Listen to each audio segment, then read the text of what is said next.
Selamat malam boloku, bosku dimanapun berada. Hari ini masih dengan saya, Mas Karisma, dan teman saya ini, Mas Bagus. Jadi di cangkruan malam ini kita mau ngobrolkan tentang yang lagi viral di Magetan. Hari ini ya, tanggal 13 Maret, tapi kejadiannya itu 12 Maret kemarin, mengenai penemuan mayat di Lawu Green Forest atau LGF. Nah, ini terlihat beberapa anggota kepolisian sudah berada di lokasi dan kamera menyorot ke arah parit. Di situ sebenarnya sudah ada marka pembatas jalan dan rambu yang terlihat bengkok. Nah, tepat di bawah parit di sebelahnya rambu itu, sisi bagian dalam itu ada sepeda motor yang rumah bahasa Jawa ya. Di bawah sepeda motor itu sudah ada jenazah dan di situ mohon maaf memang sudah terjadi pembusukan.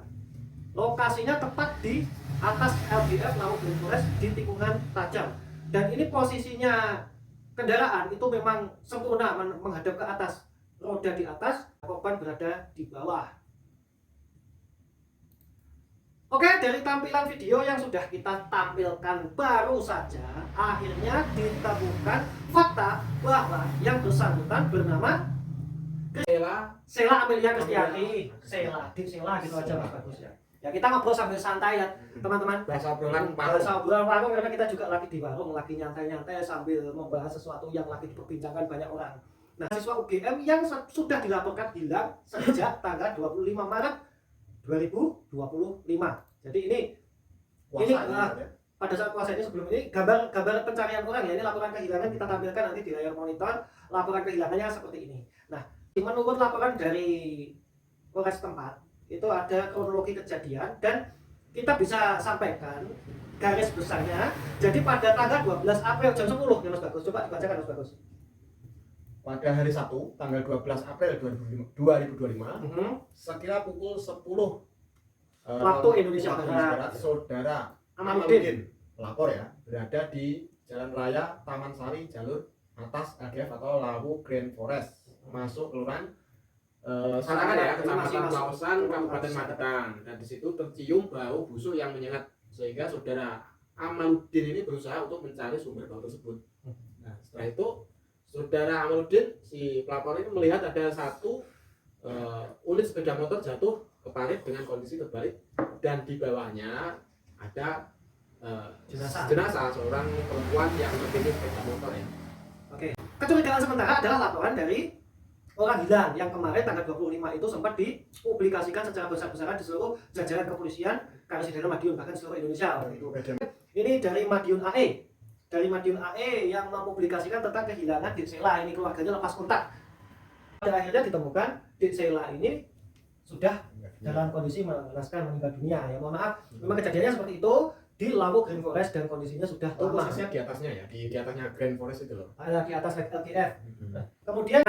Kemudian setelah itu saya dapat kiriman foto lagi. Jadi teman-teman bisa melihat ini di layar monitor, saya dapat kiriman foto. Ternyata setelah sepeda motornya diambil, sepeda motornya diangkat itu plat nomornya persis seperti punya Dik Sela. Plat nomornya. Kemudian ternyata ada foto terbaru, foto terakhirnya Dik Sela sebelum dilaporkan hilang itu dia pakai mantel dengan mantel jas hujan warna hitam dan pakai sandal karet warna putih seperti yang ditampilkan di layar monitor. Dan ternyata itu cocok dengan kondisi jenazahnya. Kemudian malam harinya orang tuanya dari Bonsari sana langsung menuju ke RSUD Sayyidman dengan memperhatikan ciri-ciri dari korban itu menyatakan oh iya ini anak. Cuma kayaknya Mas Bagus orang tuanya itu menolak untuk diotopsi karena mereka sudah yakin oh iya ini udah anak. Biar istirahat dengan tenang lebih baik usah diotopsi gitu ya. Kita kasihan juga ya sama. Nah teman-teman dari kejadiannya Dik Sela ini kita belajar banyak ya. Ternyata kendel ya Mas Bagus, kendel itu juga nganggo rambu-rambu ya. Modal kendel tak kalau kita nggak persiapan ya seperti ini ya. Ini untuk pelajaran kita semua ya. Cewek ya? Cewek. Iya cewek. Jadi modal kendel tak dewe tatak itu untuk saat ini lebih baik jangan diterapkan di kehidupan kita. Karena kalau sama bareng ada temennya gitu kan lebih enak gitu. Ya, Menurut saya loh ya. Soalnya kalau karena ini juga cewek, menurut saya juga ya kita juga nggak tahu ya di perjalanan seperti apa ya. Ya banyak halangan tidak terduga. Intinya gitu teman-teman. Nah dulu ya, soalnya di jalur Sarangan yang ke atas ya, mulai dari sana sampai Comorosewu dan seterusnya itu kan sebenarnya jalurnya curam ya. Curam. Dan di situ juga mungkin ya kalau orang yang belum tahu medannya di situ juga bikin ini ya bahaya gitu loh. Bahaya. Apalagi orang di wilayah situ aja sebenarnya kadang juga agak was-was ya. Ngomong Magetan aja sering ngomong sing PC gitu kan. Apalagi kalau orang luar gitu. Ya, jadi jalur penghentian darurat atau runway truck rem itu ini gambarnya saya lintaskan di video ya, teman-teman bisa dilihat. Runway truck rem itu seperti semacam kolam pasir. Jadi kalau nanti ada remblong, sobat diarahkan ke kolam pasir itu. Jadi untuk untuk apa sebenarnya untuk menahan untuk ini ya biar nggak terlalu ini ya. Iya, jadi nanti pasirnya itu akan menjadi rem alami. Jadi membantu memberikan hambatan pada roda. Dan tabrakan dengan pasir itu juga meminimalisir benturan yang menghancurkan bodi mobil atau fatalnya itu kan. Oke. Nah, terus tadi di grup Berita Magetan, tapi grup WhatsApp ya, bukan grup Facebook loh. Nah, di grup Berita Magetan, grup WhatsApp atau WhatsApp itu juga ada mengatakan, oh ya PJU di sana kurang terang. Gitu. Jadi pas ditikungan tempatnya di Sela jatuh itu memang agak gelap. Ya, walaupun di situ sudah ada penerangan jalan, tapi sepertinya kurang. Jadi fasilitas penerangan jalan juga sepertinya harus ditambah. Ya, mungkin menurut saya ya perlu ditambah lagi ya di jalur seperti itu. Mungkin juga ada ya, kalau yang saya lihat di atasnya sebenarnya sudah ada seperti banner juga ada. Terus apa ini ada peringatan suara itu loh. Oh ya, early warning system gitu ya. Iya. Dan itu kejadiannya kalau nggak salah itu mah di atasnya sedikit ya, atasnya situ. Ya. Kalau nggak salah di LGF itu ada early warning system. Iya. Tapi kayaknya juga masih kurang maksimal. Mungkin saya kira kalau saya punya gagasan ditambahlah satu lagi gitu demi keamanan. Iya. Ya namanya orang kadang sudah dikasih peringatan tapi kadang ya lalai. Pengendaranya sendiri kadang nggak play gitu ya, boleh ya. Ya kita harus sadar kalau kita itu kadang juga nggak play gitu loh. Sudah ada rambu, sudah ada peringatan, sudah ada himbauan. Tapi awal dewi sok kendel gagas. Nah, ternyata ya seperti itu.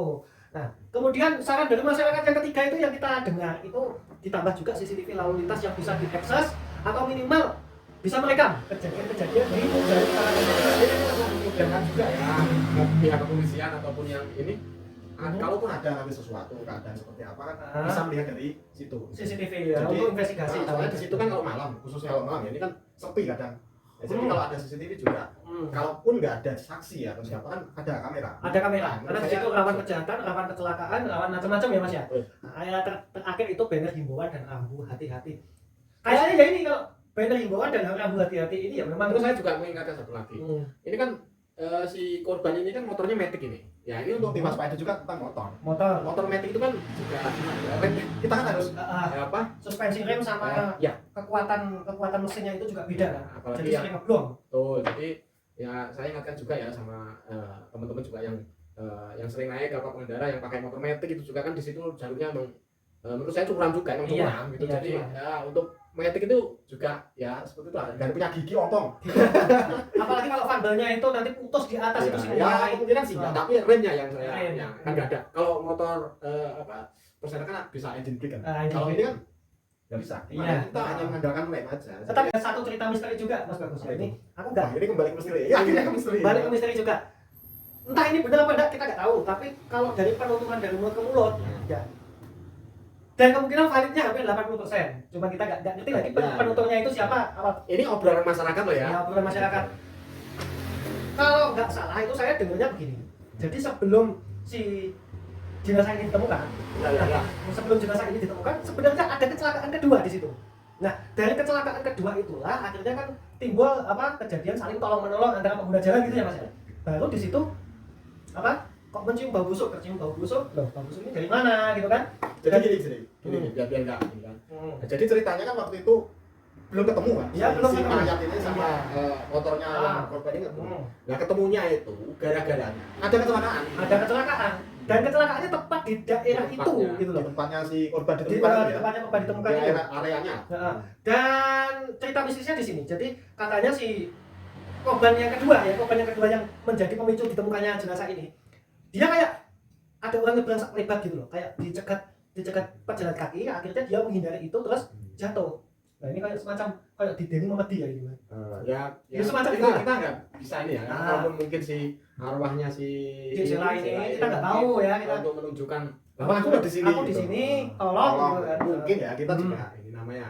Ya, kalau kesaksian si dari netizen lah, mungkin banyak yang komentar di Instagram itu juga seperti itu. Jadi kayaknya yang kecelakaan kedua ini, jadi seolah-olah dia mau nabrak orang, tapi sak lebat itu hilang yang mau ditabrak, terus dia menghindar, ngerem dadak, jatuh. Nah, di situ setelah ditolong sama orang bareng-bareng kan, loh kok di sini ada bau busuk, dicari ternyata ada mayat di sana. Jadi itu awal mula ditemukan. Jadi semacam kayak aneh gitu loh. Kalau seandainya ini yang korban kedua ini nggak kecelakaan di sana, nggak jatuh di sana, mungkin dia masih belum ditemukan. Ya, tapi begini ya. Berarti saya seminggu yang lalu ya, itu kan saya juga sempat naik ke ngopi di Cemoro saya usaha. Ya, saya lewat situ sebenarnya, lewat situ malam itu sama keluarga mobil.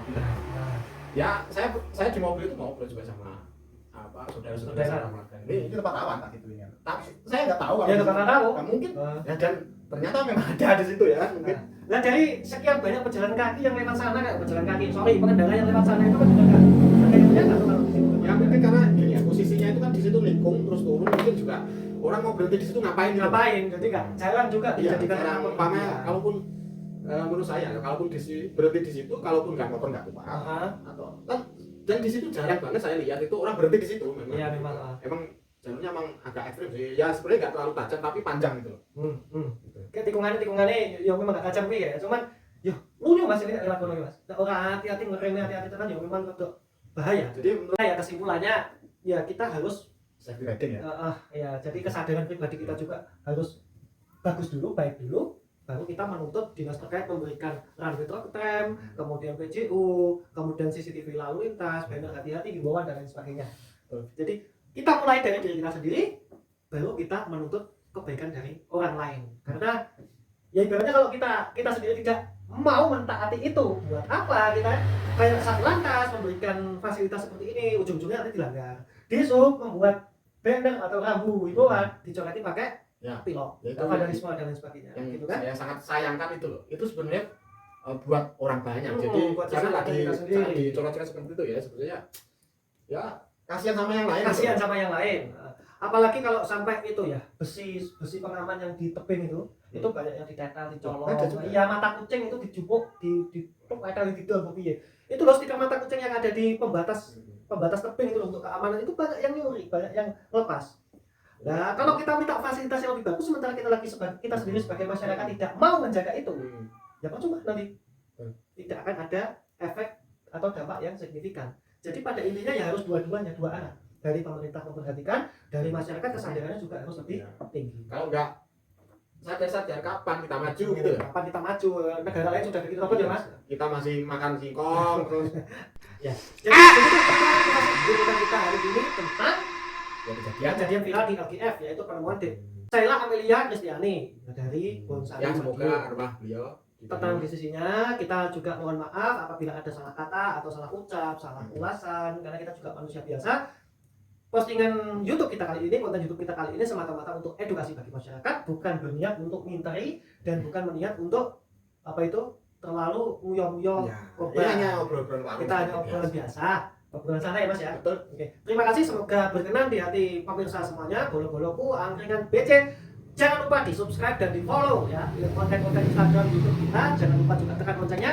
Dan sampai ketemu di obrolan kami selanjutnya. Wassalamualaikum warahmatullahi wabarakatuh.